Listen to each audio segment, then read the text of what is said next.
Welcome to another edition of Inside Guyana. Today, in our studio, we have two more prominent Guyanese. As you know, we feature prominent Guyanese in this program. On behalf of our camera crew, led by Ravi, Prakash, and the management and staff of ITV Studio, I want to welcome you to the program Inside Guyana. And please join me in welcoming our guest today. On my extreme right is Mr. Charles Sugrim, certified public accountant in New York, in the United States. Sir, welcome to the program Inside Guyana. Thank you very much, Rudy. And on my immediate right, we have Mr. Ozzy Rogers, all the way from Guyana, a journalist, a prominent personality, radio personality, TV personality, and I understand he's also a politician. Sir, welcome to the program Inside Guyana. Thank you very much to you and also to the management of ITV for having me here, having us here. Well, let us go ahead with the program, and let's first of all, as is customary, ask Mr. Charles Sugrim to please tell our viewers a little bit about yourself. People come to the studio and we want to know who they are. We want to know your background. Why are you so handsome, or why are you so bright? Who made you so bright? So which schools you went to, and you know, where you studied, what you studied, and who are the people who molded your life. Maybe you want to tell you something about your brothers and sisters and all of that. Please go ahead, sir. Mr. Charles Sugrim, tell our viewers a little bit about yourself, please. Thank you, Rudy. My name is Charles Sugrim. I was born in a small village on the west bank of Demerara called Lagrange. And Lagrange, I think it means the barn, some people say the farm, whatever it is, but it's really a nice farming community. And what I remember growing up in Lagrange, like most villages in Guyana, they are very small, knitted communities, and everyone look out for each other. And I remember growing up we were 9 brothers and sisters. My father was a cane cutter in the sugar estate at Versailles. And my mother was, a housewife, and then we had a little garden that she would go to the market, at border market, and sell on weekends. And then, of course, in those days when I grew up, there was a lot of rice farming. So when it was time to reaping, we used to take what is called toss. A toss of rice was 3 rods by, I'm not sure how big the field was, but my mother would go there and take 2, 3 toss sometime, and then my brothers would go in and my sister would go in and help her cut. And then we grew up like that, and most people in the villages were doing that. Then we went to Lagrange Primary School together, all my siblings. And then I went on to Potential Secondary School at Wales on the West Bank. And after that, graduated from there, I started working at the Guyana Forestry Commission. I was fortunate to get a scholarship to go to Trinidad, where I did a diploma in forestry. And when I went back home, I worked with the forestry sector for another 5 years. But my longing was really accounting. I was trying to tell the people at the Forestry Commission, why don't you put me in accounting? I like accounting, I'm a forester, so maybe I'll be able to work on both sides. But unfortunately, they didn't give me the opportunity. So when my contract came to an end at the Forestry Commission, I went to work in different places in Guyana. Then I was fortunate to go up to England. I completed my British accounting qualification. It was the ICMA. And then I went back to Guyana.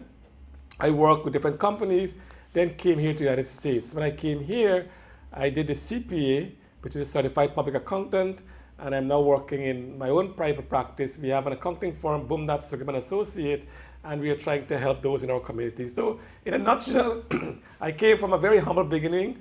I remember going to school without shoe on your foot. It was like a shoe was a luxury at that time. And I remember one time going to high school, I left the home, and when I went a couple rods down the road, I realized I didn't have the shoe on.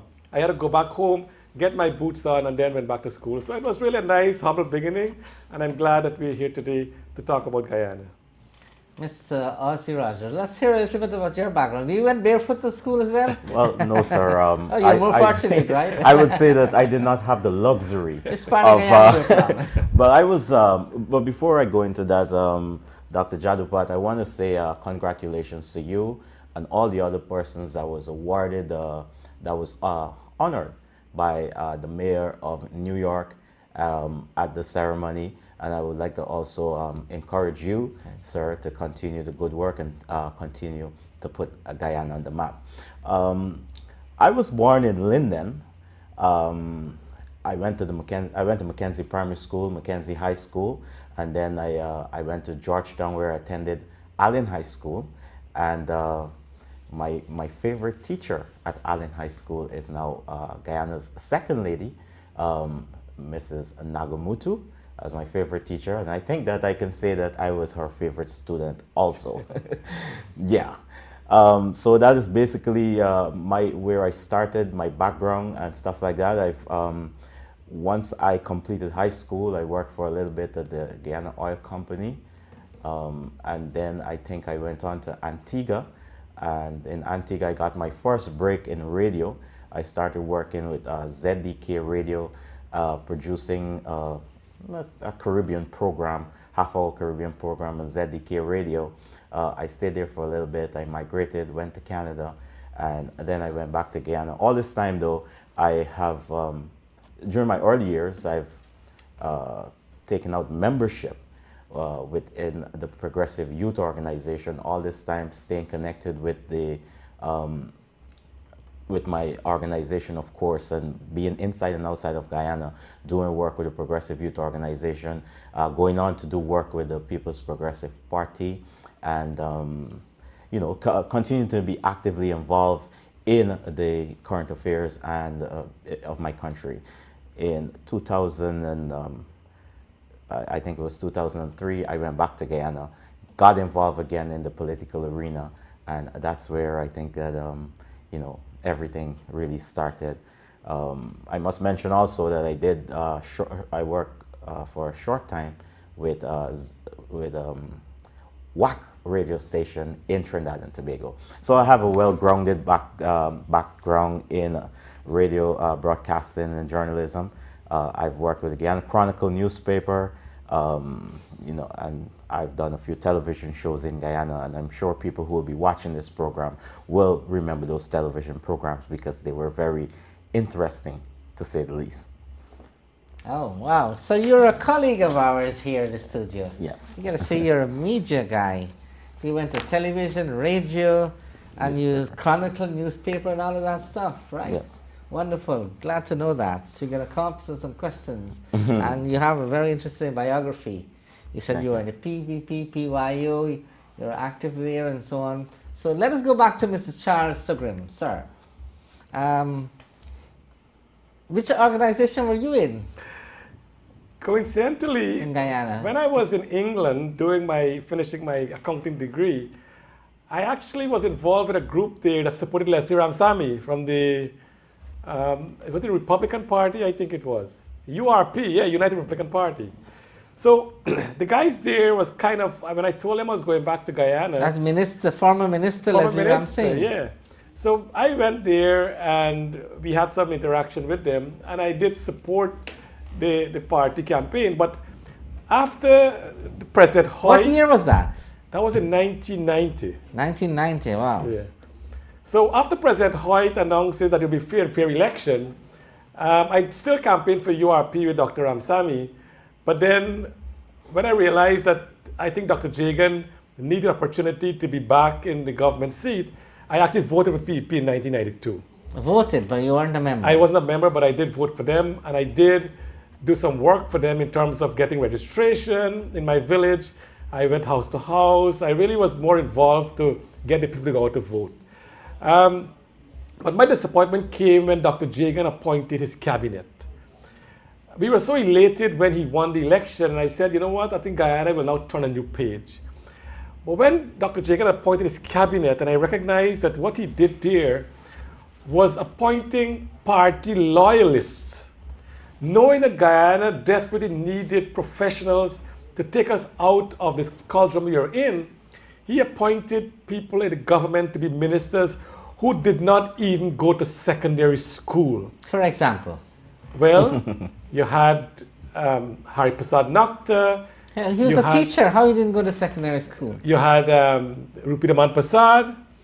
You had the Home Affairs Minister, Feroz Mohammed. Rupert was You the had- former Minister of Agriculture. Yep, I know, but I don't think they have qualification behind their name in terms of strategizing what Guyana need to get out of the morass that we are in. I mean, I can go on and on and on. You know, all these people that he appointed, I said, maybe at that time, I realized that the PPP will be a failure. 22 years later, I was proved right. Because PPP, after Barjagli became president, I believe that the country took a different direction where it was only for a few people who inherited the bulk of it to the detriment of the rest of us Guyanese. And what I keep hearing, Rudy, is that we have been told that, oh, Guyana has developed. And I kind of compare it to go to the bank and say, you know what, bank, I need $100 million to build this big mansion that I dream I want to build. And the bank, because I know them, they give me the money to build a house, this big mansion. Who owns it, me or the bank? So if I don't pay my mortgage, the bank will come and take away my property. Now what Guyana did, we got a lot of debt write-off. Started from Carl Greenidge, who was then finance minister, that of course carry on through when the PP came into office. But having said that, we began to borrow a lot of money to develop, to do things in the country. So it's not that it was growth generated internally. It was more of external borrowing that really put us to where we are. So it's kind of dichotomy in that, yes, we're seeing development, but it is really our money or somebody else's money. And the thing is about countries, they can borrow this kind of money, like with the United States, for instance. We are $19 trillion in debt here.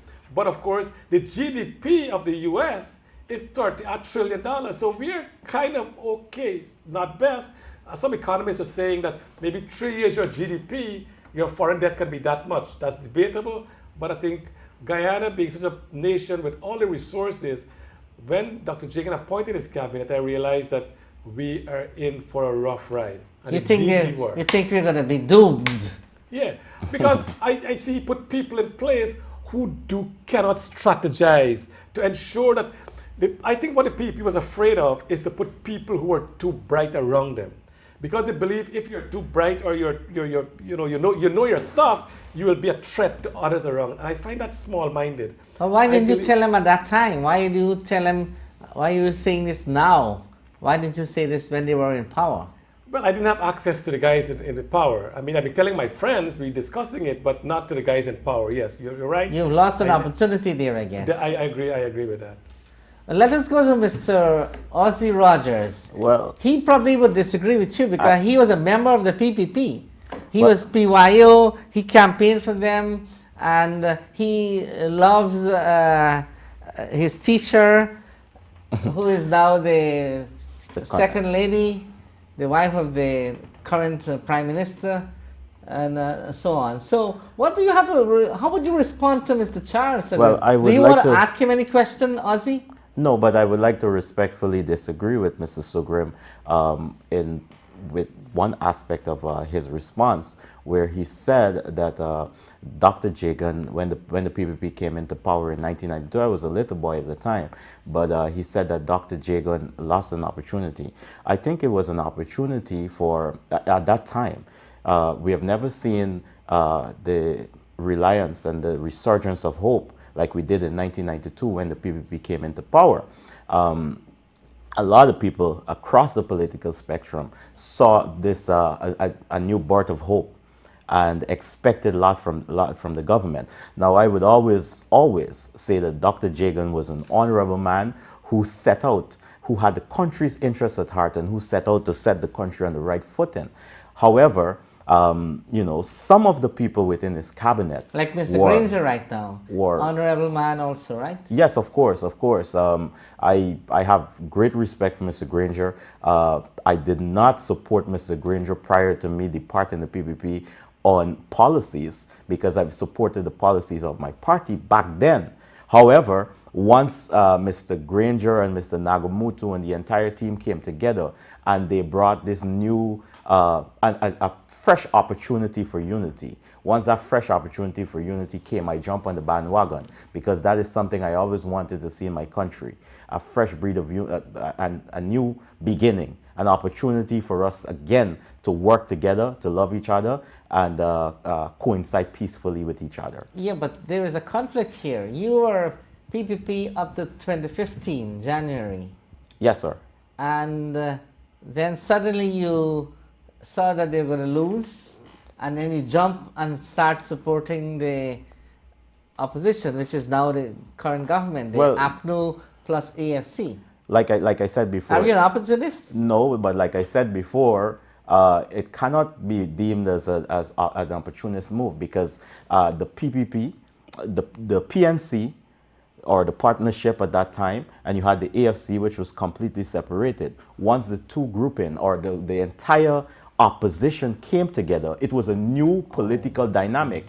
You understand what I'm saying? I didn't join with the coalition to support the PNC, the AFC, or any other grouping. I joined to support the united effort of all the parties coming together to bring forth a new beginning in our country and a new political dynamic. What they were bringing forth was something new, and that's what I supported.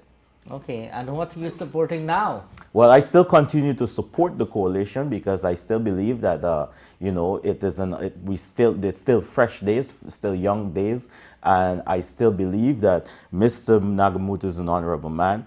Mr. Granger is an honorable man, and I believe that they have the country's best interests at heart. There were some sidesteps and some missed opportunities. Like what, for example? Well, I'm not gonna attempt to point out any of that, because sidesteps and missed opportunities. I'm not gonna. You have to be specific here. I do understand, sir, but I'm not gonna attempt to point out any of them at this present juncture, because I still believe that there is time. The government is only 1 year old, and there's still an opportunity. There's still lots of times for those missed opportunities and sidestepping Maybe to be corrected. Maybe if you mention it, they will understand it better.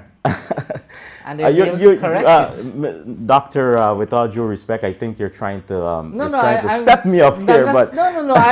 If I say something, yes. I will substantiate it, and I would try to get the persons to correct it. Well, with all due respect. And if they don't hear it from me, how would they correct it? You are correct. You are correct. But however, in our current political climate in Guyana, you're afraid. It's they not may blame you to be PPP still. Exactly. It's not being afraid, but it is being that's the culture, the nature of our people present in Guyana. You're either for or against. I've always tried to teach my friends in Guyana in the political arena, listen, my 80% friend is not my 20% enemy. But that's the culture in Guyana. You're either for or against. And that is one of the reasons that has brought us to the state where we arrived prior to May of 2015, because it's always for or against. If you stand up and you say something against, hence the reason I've had a lot of fights with the Jadoopat, because once you stand up and you say, listen. For example, what on the fight? You see, you're talking in vague terms here. If you had a lot of fights, you must be able to, on this program, to specify. Don't say things that you don't have. Substantiate. I am able to specify, like I said before, but I don't think that we want to be at this point pointing fingers and stuff like that. For me, it doesn't exist, because there's nothing to talk about, just general. Like a man in the street just come and say, oh, this guy is bad because, oh, I don't want to say, this guy is bad, I don't. So don't say it. Well, I respect that. However, on the surface, we all know that in any political arrangement, there are issues, and those are the issues that I'm pointing out on this program. Those are the issues that I'm I'm trying to point you to say, listen, they were, for me, I was not necessarily a top man in the PPP. However, I had a voice. Did you ever beat up anybody? Well, no, of like course Kwame not. Mackay? No, of course not. A lot of people have always tried, because I am. You work in the media, so Kwame had to be your friend. Well, myself and Kwame Mackay, we shared a working relationship at some point during our both of us. Is he a good person? Well, I prefer not to discuss personalities. Right, sir. okay. Because we hear so much things about However, You don't know. I would say that some of the things you heard about Mr. McCoy is true. Okay. Right, but I'm not gonna get into. No, we don't want to. Yeah, I'm not gonna do- just for the viewers, because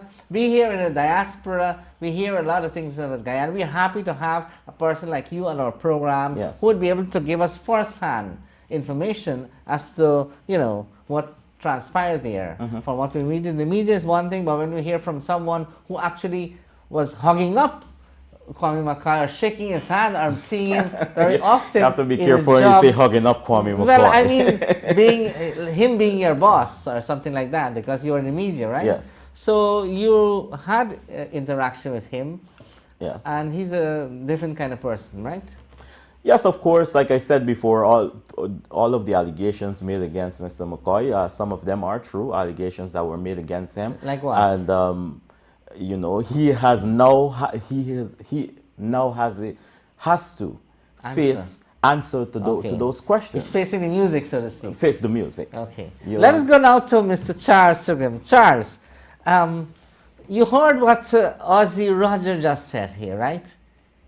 How would you respond to that? What do you have to say? Do you agree with him or disagree, or you have your own views? I disagreeing it's something that He disagreed with you. No, I agree, but except I want to put on the record one thing. It's not that Dr. Jagan was a bad person. If that impression you got, I think that's a wrong impression. Dr. Jagan was a very honorable man. There's no doubt about it. But I think what I was saying is that what the cabinet he appointed to administrative affairs of Guyana, the victory of '92, in my book, and I may be wrong, was a kind of mediocre cabinet in more respect than one. Like Firoz Mohammed going to Home Affairs, you had I think Sri Chan going to trade, people who I think were not on the ball to get things done. And I'm sure they were professionals who could have been there. Maybe he should have appointed around these ministers, maybe a cabinet committee, ministers committee, so they can advise the ministers on strategy and plans to get things done. Now that's, like they call it in accounting, it's spent costs, sunk costs, you cannot recover that, it's already done. But I think going forward is Guyana has struggled. This is 50 years we're celebrating independence this year. And any nation, 50 years, speaking astrologically, speaking, look at the age of time, 50 years is really not a huge number. America has been 200 odd years of independence. But I think other countries also celebrated their 50 years, and they're far better than us. They don't have the resource like us. They don't have the... Guyanese are very hardworking. They're brilliant. They're creative. They're energetic. Guyanese... I was working at a company in Guyana called Demerara Distillers Limited. I was chief accountant there. And a guy came in from the islands, and he said to me, Charles, anytime a Guyanese come to my company in BVI, he would employ them. And I said, why? He said, because they were so hardworking. The thing is, Guyanese are very, very hardworking. But what, I was at your college today, and we were celebrating their the 50th anniversary. And again, the name of Bornam and Jagan came up. And I know when you mentioned those two names, Guyanese they're divided in terms of who is who.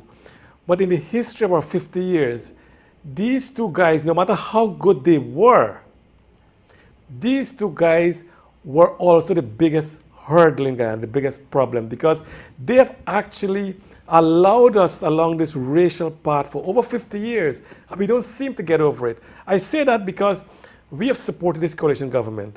We from the AFC, I really, really wanted to defeat the PP. We did. Yeah. However, the president appointed advisors, all of one ethnic group. The prime minister appointed his people around him. You're talking about which government? This AFC government. Oh, the current? Yeah, the current government. Okay. That is not what I campaigned for. I think when Moses Nagamutu, the prime minister, says here in New York that I am not Indian, I believe that. I know that because we are not Indian. We are of Indian ancestry, but we are Guyanese because we were born in Guyana. The people who are African descent in Guyana, they are not African. They are of African descent, but we are all Guyanese. And if you look at Guyana and put Guyanese first, that's why I was so upset when the president appointed as advisors and all of one ethnic group, that doesn't make me feel good. What are you recommending? You have criticisms, but I would suggest that you make recommendations for improvements. What are your recommendations? Initially, there's... Should they go about, let's say? What we know in Guyana, there were people of 6 races. Now it must have been No, but more. if you don't have the qualifications... Oh, come on. That's the same problem Dr. Lunchon was saying when they couldn't appoint African ambassadors, people of African origin. He said, oh, there's no people of African origin who qualify for ambassadorship. That was so baloney. You know, don't tell me that Guyanese of different ethnicity they are not qualified to hold a position within the government. If that's the case, then close our country down. Because we're not going to move forward. We will celebrate 100 years of independence and we're still fighting each other, who is Indian, who is African, and who is Amerindian. We got to put that aside and treat Guyanese as Guyanese first. Ethnicity is important. We need to protect each ethnic group. Our race is important. Our background is important. Where we came from is important. We got to celebrate that. That's why I'm glad that Guyana have rich culture of Indian and African, two of the best culture in the world. We have more too. We have Portuguese and yeah, Chinese. But the big groups, the largest groups are of African and Indian origin. And those are some of the two richest cultures in the world. So I'm saying let us celebrate our culture. Let us understand each other's culture. But let us be Guyanese first. And if the President Granger is watching this program and listen to it, my advice to you, President, is that at least the people who surround you should represent people of all ethnic groups in Guyana. The same thing goes to the Prime Minister. You see, in accounting, we have one big role that we play. And what we tell people in internal control, what the top decide permeates down the company. So whatever the tone at the top is, that is what permeates. You know. So in some communities, they think of this thing as being such a racial bias thing that, oh, the president is of African origin, so he appoints around himself people of African descent. The Prime Minister being Indian origin, we cannot do that. Please, let us change that. Let us put Guyanese first. I don't care what ethnicity you're from, but let us also be mindful that the people around us should represent all ethnic groups, knowing that people look at the individual group to decide that at least I am represented there. Yeah, and they are qualified people to fill every position. On that score, may I say that I wrote a very brief article called The Conceptualization of a Solution to Guyana's Ethnic Dilemma. And I recommend it, and I'm going to say it here first time on camera, I recommend it that they should enact legislation.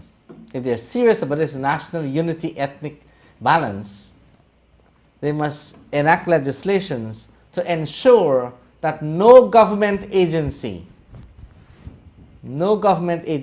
financed by the taxpayers must employ more than 55% of any one ethnic group. Not more than 55%, maximum. And if there's an exception and you see there is a reality, you go to Parliament and ask for a waiver in Parliament, and you must get a 2/3 majority vote in Parliament for a waiver. And all the ministries would have a balance, ethnic balance there. This is what we're talking about. This is how it's supposed to be implemented. I wrote the article. It's not published in the papers. Somebody probably kept it down somewhere. It's on Facebook. It's on YouTube. And I send the email around with the attachment. And I'm not hearing anything. That's a solution. That's a concrete solution. I'm not boasting, Dr. Jadoopat, but before I left Guyana, I was director of finance with Georgetown Hospital. And when I went there, 99% of the staff was of one ethnic group. And I said, you know what? It doesn't reflect well. When you went there? In 1999. So what ethnic group was there? Most of African descent. Okay. The account department was 99% of African descent. Most of the people in the hospital was that. And I said, that's not fair for the rest of the Guyanese. What I did, I told the HR at the hospital, I said, listen, I need random application. People must have at least 5 at that time. Hold on a second, but that was during the PPP time, it was during the PPP period, right. Yes. So, okay, so it's not the government is doing that. Well, no, whoever the employer was. The employer at that time was the hospital administration and the PSA Ministry of Health, because we came under the Ministry of Health at that time, before we got the public corporation. But what I did, what I'm proud of... Who was the Minister of Health then? At that time, it was... Leslie Ramsamy? No, Gail Teixeira. it was Gail Teixeira. Gail Teixeira. Yeah, it was Gail Teixeira. But what I said to the HR people, I said, you know what? I need people with at least 5 CXC with grade 1 and 2. I don't care what ethnic group they're in. I want you to call in for interview when we have vacancy. And in doing that, I got in brilliant African students, brilliant Indian students. And I said, now when I left there was just a nice balance. And what I like about it most of all is that to see these two groups interact so wonderfully in the workplace. And that is what give me great honor. And I like that kind of environment where people of Indian origin, people of African origin, there was no Amerindian in my thing, because nobody Amerindian thing applied at that time. But I wanted some Amerindian in as well, but I couldn't find any. Okay. But the thing is, it was really, really a nice thing to see it work. And All I right, hope that Guyana can do that. Let us move on to Mr. Ozzy Rogers, sir. Okay. You heard what the views of Mr. Charles Sugrim. How would you respond to that? What is your take on that? Again, well, not again, but you know, I support any of those issues. I've always advocated inside and outside of Guyana for national unity. Always advocated that. My whole... Yeah, but how do you see that being implemented? Well, I think that the logistics will be something that will have to be worked out carefully, because now if you have, for example, you have 99% of the workforce in a specific agency of government that is of one ethnic background, how are you going to bring in, you know, how are you going to balance that off? What are you going to do with the 50% that you have to shed? Are you going to move them from there, put them somewhere else? Are you going to remove them completely from the workforce? It's something that will have to, you know, you have to get the people who are skilled in that area to actually come in and work out how you're going to have that, how you're going to do that, because then even that in itself can be seen as an act of discrimination. Because that's, for example, whether it's Indian or African, if you have to remove 40% of one ethnic group from from their normal place of work, even if you're putting them somewhere else, they would have at least some number, a great percentage of those people who would resist that. For the fact that, you know, they get up every morning, they come here, this is what they're accustomed to. This is the work, this is what I like doing, I like this office, I enjoy being here. Now you're telling me that you're moving me from, say, example, GPL to put me at forestry, you know, or you're sending me home altogether because you're trying to balance it off, or you're trying to, you know, no, create jobs, create other jobs. But how are you creating Higher jobs paying, if you're removing people? Higher paying jobs, so that the people naturally would want to go somewhere else in the private sector. I think we need to actually look at... Don't you think that would be something that would attract people? If I get more money and I know I go and work with... But I know we have our accountant friend here, but then there would be a substantial financial hit to the economy, I think. I have no background in finance or anything like that. I don't know much about the financial aspect of it. Right. But okay, so there you go. So nothing about a hit. You might get an increase in economic activities. I would love to hear how. I can explain that. Yeah, I think what Ozzy is trying to say is, and I think Dr. Jadoopat is saying it nicely. If we have a cake that is this small and all of us have to share that cake, we'll be fighting for it. But if we make a bigger cake, expand the economy, there'll be more for us to share. And I think I think many people didn't recognize what was going on in the prior PNC administration, which I think people should... Prior, what you mean? Before prior to 92. Okay. What the PNC administration was doing then is that any appointment above a certain level in the public service had to go to public service ministry. Appointment below that was made by the permanent secretary. So what the permanent secretary did in many areas, they bring in people like telephonists, receptionists, maids, different categories that below that the PS can appoint, And then they put them to work in accounting and different areas. That was, when I saw that, I said, what kind of crap is this? You're creating your own problem. That's why in those days, we couldn't have bank reconciliation. We couldn't do audit of the books because the guys who were doing the books, and I'm not putting one against the other, they were so incompetent to get the work done.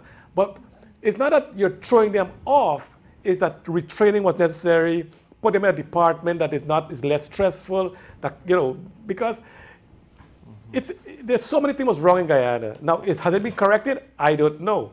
But the thing is, Guyana need to work together. We need to expand the pie so that everyone How do we can expand share. This pie that you're talking Excellent about? question. Any ideas, Mr. Ozzy Excellent Rogers? question. Well, I would wait for Mr. Sugrim, who brought it up, to give us some ideas, and then I would probably feed off of that, because how do we expand the pie? We have to create jobs. We have to get investments going. We have to be more efficient in whatever we do. We have to be more competent in whatever we do. And I would advocate that we take governance a little bit more serious. Yes. In that every penny spent of the taxpayers' money should have a result, an incoming. And in accounting, you have debit and credit. So if I'm going to spend $50, I want $60 back. So we get a profit, we increase there. So if I'm going to spend, let's say on this ministry, whatever, Ministry of Works, for example, $5 million or $100 million for this year, I want to see how we're going to make $150 million. So you get an increase. Somehow it has to come back. We want the results. So our governance, I think, and I'm advocating, that should be oriented in that regard. So results-oriented governance. We're paying you salaries, minister, 50% increase or whatever. Okay, no problem. But what are you going to do for it? How are you going to make this economy get back more than that what they're paying you? We got to get something back for it. What is it? Nothing specific has been attached. Yeah, at this point in time, and Rudy, I mean, what you said there about making a return on your investment is important, except it's more for the private sector per se. No, it should be any No, sector. I know. The government... The approach I'm talking No, but you about. can't put a value to people having a park. How much value can you put to that? You can put a value, sir. In terms of... You're an accountant, I'm an economist. Yeah, I know. There's a big difference. Having fresh air, having all these beautiful things. Government has responsibility that you have to, spend money, that there is no tangible return per se, but there is intangible benefit to the economy. Right. Absolutely. Right? Now you're talking. That is value. Intangible. But right. the thing is, there are my point is this. benefits. We have been, for the last 50 years and maybe prior to that, we know sugar, we know rice, we know bauxite, we know timber, we know gold. Shrimps Well, and fish. but this 5 has been our principal export to Guyana. 50 years later, they're still our export, but what? They're primary product. Why don't we go value-added, Minister? Why don't we look at each estate and said, okay, let us make each estate a profit center. We're closing Wales Estate. Did we sell a good package to the people? Unless you make each entity a profit center, one will drain the other, and then the government have to come in and bail them out. So we can create, a pound of sugar in the world market is about 12 cents. It costs us to produce 33 cents, 35 cents. If we repackage our sugar to value-added product, we can get as much as 93 cents per pound in repackaged sugar. It makes sense. We'll have to spend some more money repackaging, but the benefit is enormous. What about rice? There are thousands and thousands of products around the world that use rice flour.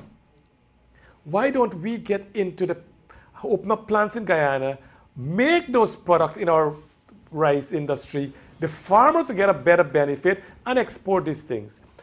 Timber. We have a lot of timber in Guyana. The problem with our timber is that the species are not marketable. Nobody wants them. The value is very little. But we can go to plantation forests. We can do things like teak and other product. Think of plantation, you plant in 5,000 hectares of teak plantation every year for 20 years. After 20 years, the forest plantation is ready to be harvested. You know what 5,000 hectares of teak can bring to the economy of Guyana? No, I disagree with you. Tremendous benefit. I disagree with you. I'm talking about some of the things that we can do. You said that the Guyana forestry product is not... a lot of our species are not marketable. No, a lot of them are not marketable? Yeah, a lot of them. A lot of the maybe species... we don't know how to market it. No, the world market, they don't have no value for them. I'm a forester as well. Right, you studied forestry. So a lot of our and species... Can you give us some examples of that? Because I have different information. No, the big species are for green heart, purple heart, wamara. Right, that is for building construction, no, but you have them for medicinal purposes also and for furniture.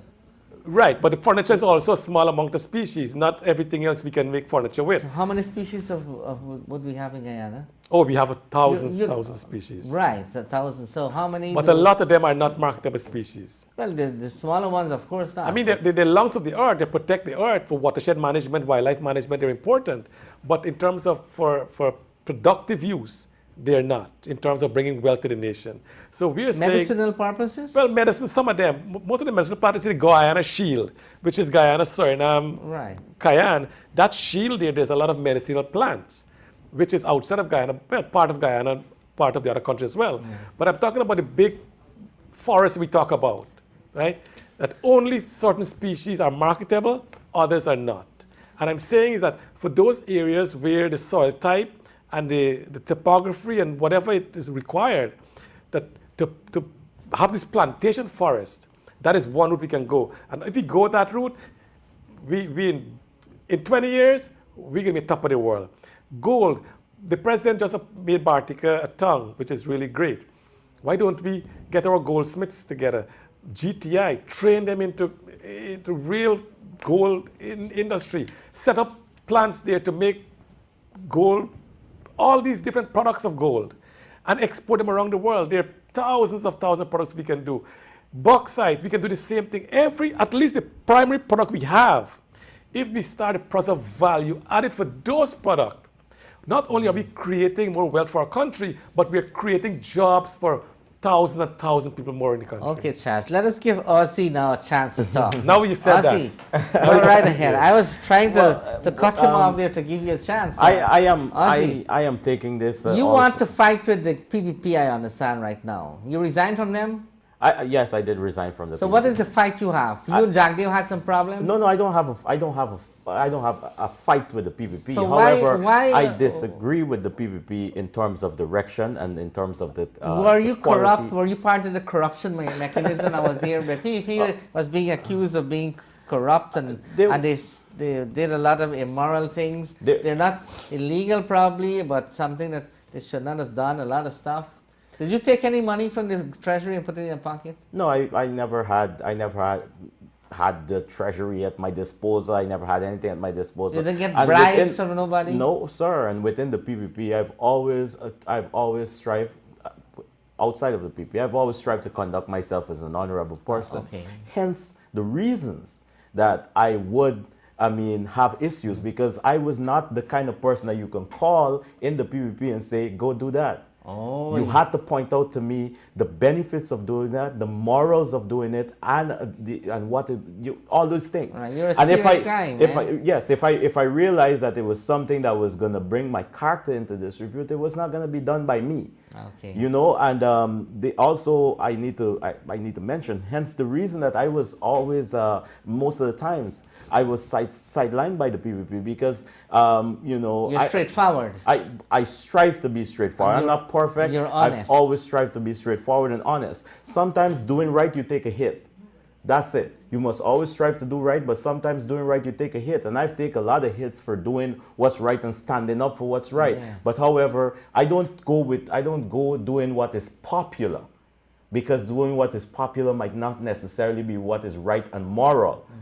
Sometimes you have to do what is the not so popular thing to do. Only recently I was discussing with my brother where, you know, would you consider me being a smart guy or not for standing up against Jagdeo and those in the PPP who had all the power at their disposal? Hold on a second. Standing up against Jagdeo? What do you mean? Well, Why you have to stand up against him? I have had my issues with the way the country, the direction the country. Were they discriminating against you because you're black? I never got no discrimination from the leadership of the PPP because of race. I never got any discrimination. I never felt that way. I felt I was discriminated because of my principal stand on issues. Okay. I've also. They don't like when you're straightforward. They wanted a yes person. Right. They like the yes people, yes, and I wasn't one of those. Okay. So you know, I said before, sometimes doing the right thing, you take a hit, but that's when your character comes into question. When you're able to stand up against those very powerful elements and stand for what you believe is right. Well, you know, Charles also had his share. In the political circle when he stood up for what is right. I can tell you I had my share. Yes. That's why I'm in America. I can't get a job in Guyana. Because I'm too straightforward. Well, and that's one thing, so, you know. We're brothers here. Yes, and one thing I must point out, the interview that you have done with the former prime ministerial candidate of the PPP, no one in Guyana would have taken that chance. No one in Guyana would have taken that chance. But because you mean Elizabeth Harper? Yes. Oh, that's a long time back. I know, but that's to show you because of the current political culture in our country. You know, the culture, and I say current because yes, the present administration is moving on these things and trying to create a new political culture. However, that will take time for it to filter down to the grassroots people. Okay, so we finished with the past. The PPP is gone. Yes. They're out of power. They're in opposition. And we have a new government here. Yes.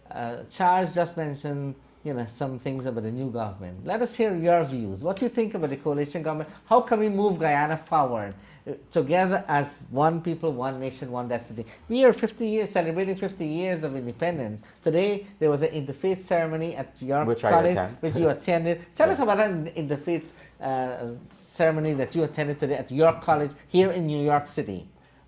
Today is Saturday, June 4th, 2016. Yes. In New York City. For the benefit of our viewers, there was an interfaith ceremony to commemorate the 50th independence anniversary of Guyana at York College Performing Arts Auditorium. And our good friends here, Charles and Ozzy, they attended that function. And let us ask them their views. What do you think about it?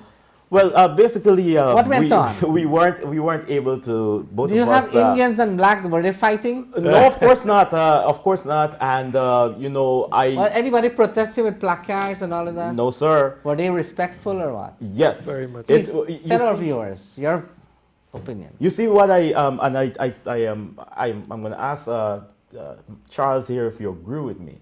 I think that the ability for people to work together. It's so easy to mirror if we do it what we do outside of Guyana, if we can just take that back. Look at our people celebrating together the interfaith service. Everybody, the name of Forbes Burnham was mentioned, loud claps and cheers. The name of Chetty Jagan was mentioned, loud claps and cheers from all that were in attendance. Why can't we have that? In Guyana, there are Afro-Guyanese who want to celebrate Chetty Jagan, who respect and love Chetty Jagan. But they're scared to do it because they're looking at what their neighbor would say. And vice versa. You have, on the other hand, you have some Indo-Guyanese who want to point out the good that Burnham has done for the country. Now, none of these two men, Chetty Jagan is my political mentor. You know, I have admired Chetty Jagan's style of leadership, hence the reason that I joined the PYO at such a tender age. And I've always seen myself as an advocate for racial equality, right? So, you know, if we can get to, as soon as you bring Guyanese outside of Guyana, whether it be in Trinidad, whether it be in Antigua, Suriname, anywhere, we're no longer Indo and Afro-Guyanese. We're Guyanese, and we're proud. In Guyana, especially during the political season, you see this. You see this resurgence of who's Indo-Guyanese. And then, but I've always said, and I've always had people asking me, how can you explain this statement I was about to say? In Guyana, we do not have a race problem to say, per se. We have a problem of trust that is fed by certain politicians who use it for political gain. Because you're going to go into the black communities, go to the most racist person in the black community. Oh, I don't like Indians. Why? I just don't like them. Why? But I like the Jadoopats, and I like the Singhs, and I like the Prasads, but I don't like the rest of them. It's not a race problem. If you didn't like them, you would not like the Jadoopat, the Singh, or nobody because of the color of the skin, period. So we have a issue of trust in our country, which is fed by certain political elements for political gain. Oh, it makes a lot of sense, indeed. What do you think about his view there? Ozzy said something very important, I think. Oh, excellent views. I like that too. It's really a position of trust. Because even in a work environment, we work together with each other, but then in your little corner, you kind of, in many ways or not, you can observe it. It's that, oh, that person and that person because of, but I guess how we overcome that is maybe give people more opportunity and be more creative. But talking back to York College, I am also honored to be a professor at York College, and I was so glad that Dr. Griffith was able, the former provost, now Vice Chancellor of the University of Guyana, was able to get it performing arts, and tomorrow they have the symposium on the core administrative building. So maybe I hope that everyone can come there. What I find with the organization of the celebration today was exceptionally good. There's no doubt about it. It started half an hour late, but hey, it's Guyanese already. But the program was exceptionally good. The only observation what they had in the program? Right. The program started with the prayers of the Muslim, Hindu, and Christian community, and throughout the program, there are these three religious groups who keep praying for different things in Guyana, which was exceptionally good, really excellent. But what I mean, without being biased, what else did they have in the program? Well, they have Mr. Burke. He spoke, and then there's a presentation by, I think, Ambassador Talbot is there, so he will speak, and I think the office from Manhattan, the Guyana consulate there, Mr. Brett Evans is there. I'm sure he will speak too.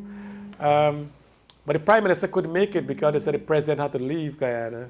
So the Prime Minister is acting President, so he couldn't be there. He was supposed to be there as well. But what I find the same thing when I look at the anniversary celebration in Guyana during May 26th celebration, the same problem I see here, and I just want to know why. I think the Indian community, by and large, do not turn out as much with this celebration. What is the reason? I don't know. But maybe one solution to that is if the government can get the opposition involved in this celebration, I think more people of Indian origin will come out. Maybe, I don't know, maybe that's a suggestion. I would like to. Because I think as a celebration in Guyana, like the one at York, most of the attendees there are people of African origin. I really admire that. Very little Indian Guyanese were there, which I find very disappointed. But, I was reading the book of Job the other day. And what Job speaks of was so interesting. It started with God having a discussion with his angels. And according to the book of Job, it says, and Satan was there. So imagine God is having a discussion and his arch enemy was there in the discussion. Why can't we do that here on planet Earth? I don't care who the government is, but in planning things, why don't we work together with the opposition to get things done? And I think if we do that, Guyana is so divided. Half of the people support the government, half don't, whichever government takes office. We can stop that if government and opposition can work together for the benefit of Guyana. I see Ozzy wanted to Yeah, say something. I wanted to interject Go ahead. and Tell again, him what you want. I want to make sure that I put this out there. I have no official position in the government or anything like that. I'm not associated with anybody in the government, but I want to say this. And I know that there is this issue where the opposition, currently led by Bar Jagdeo, refuse and always find an issue to come forth at national events and put Guyana first. I know that for a fact. All right, look at the issue they had with the walking out of at the I wasn't there at the flag raising ceremony. Come on, this was a national celebration, and like children, you're fighting who should sit where. Now, I even post on my Facebook.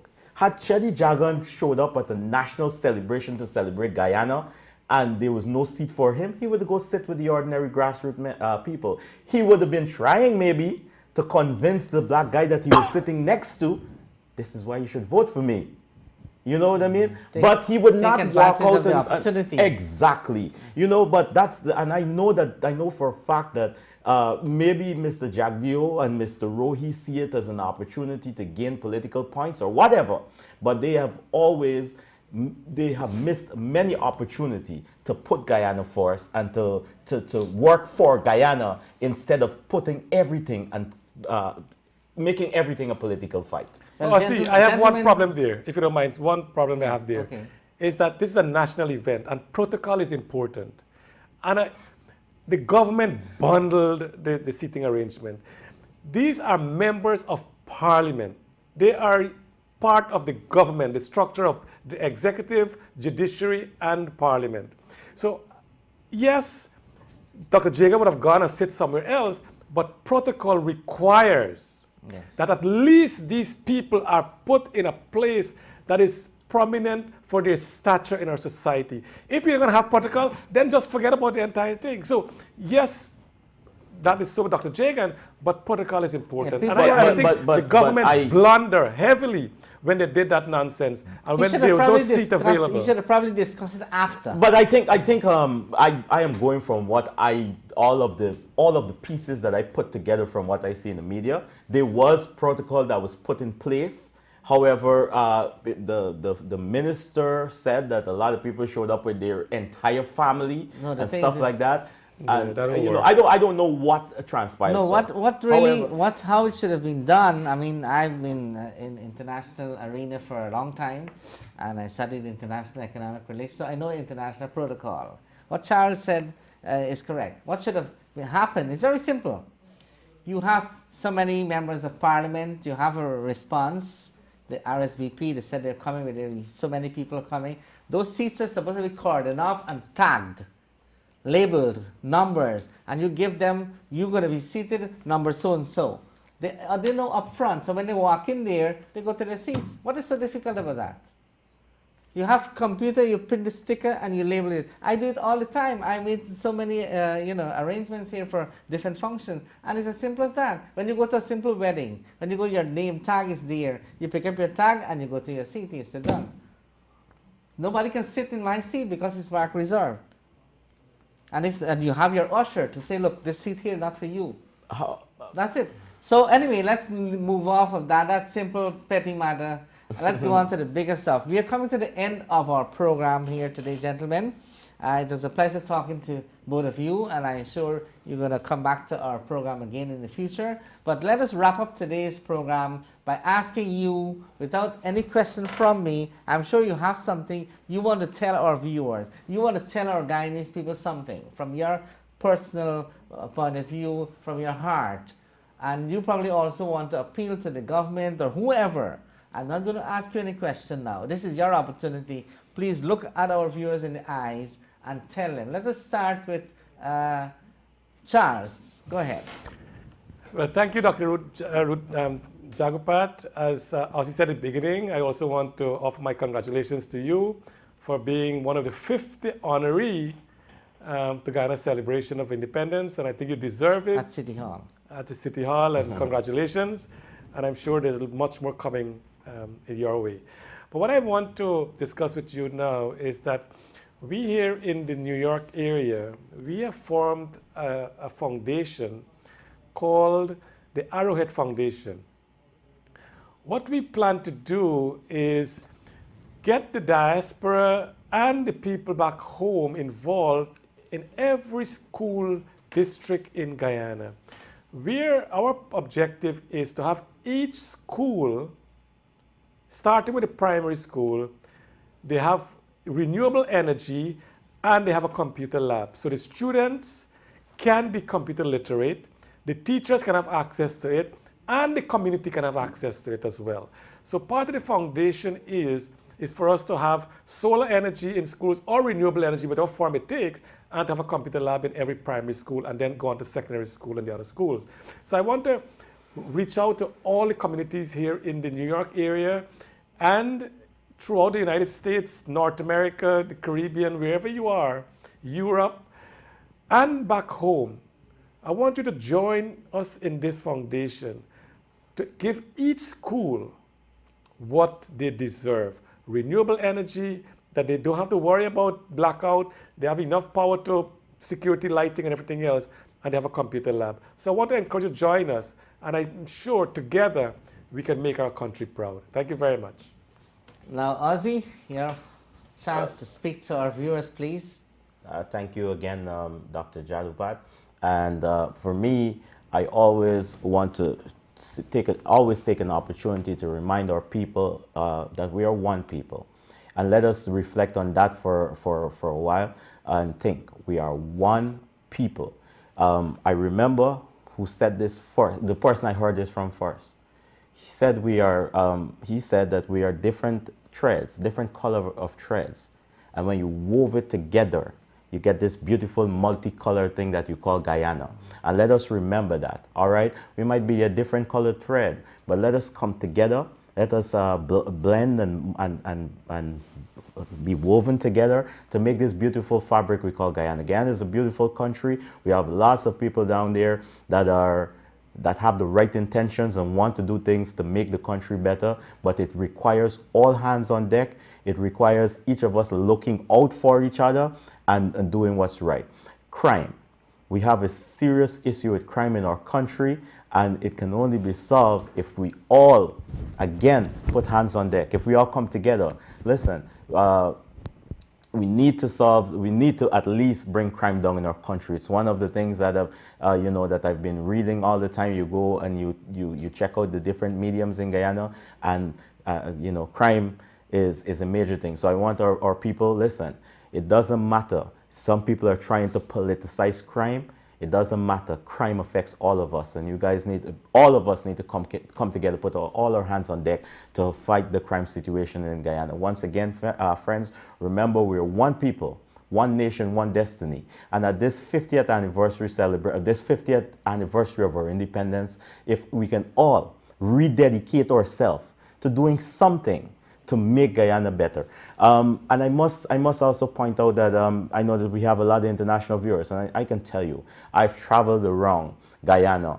The PPP has given me an opportunity to go into lots of their areas, and I can tell you, there's a high level of poverty in Guyana in certain areas, and we need to, in as much as we can assist people, start to assist Guyanese. Help them. Don't give them the bread, or don't give them the fish.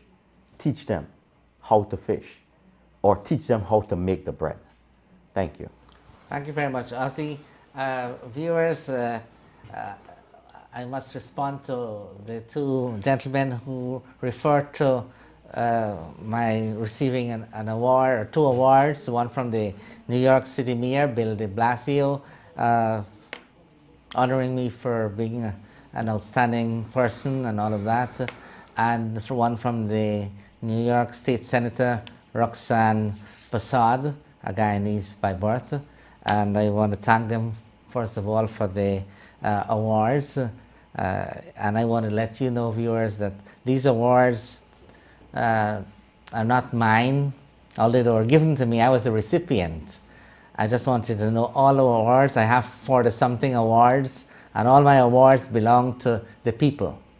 Belong to my mother, my brothers and sisters, my friends and family members who molded me, everyone in the community who advised me here and there. I might not be able to call all their names because there are so many. So all these awards are not for me.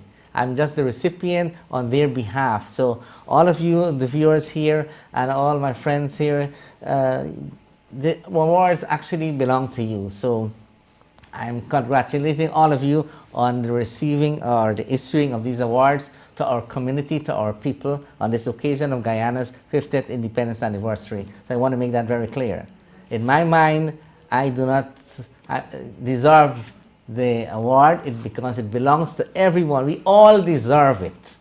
So it's an indication of our level of, or the level of appreciation for whatever we do as a community. It's because of Guyana, because as Guyanese, people think that we're together, and on this occasion of Guyana's 50th independence anniversary, they issue these awards. So thank you very much, gentlemen, for recognizing that, and I just want to share that with our viewers. Thank you very much for watching the program Inside Guyana. On behalf of our camera crew, led by Ravi here, and Prakash and everyone else at ITV, they're doing a wonderful job. We want to tell them that Guyanese really appreciate what they're doing. Mr. Dave, Vishwanath, and Ashok here at the management level of ITV studio, thank you very much for this wonderful opportunity. This is Dr. Rudy Jadoopat.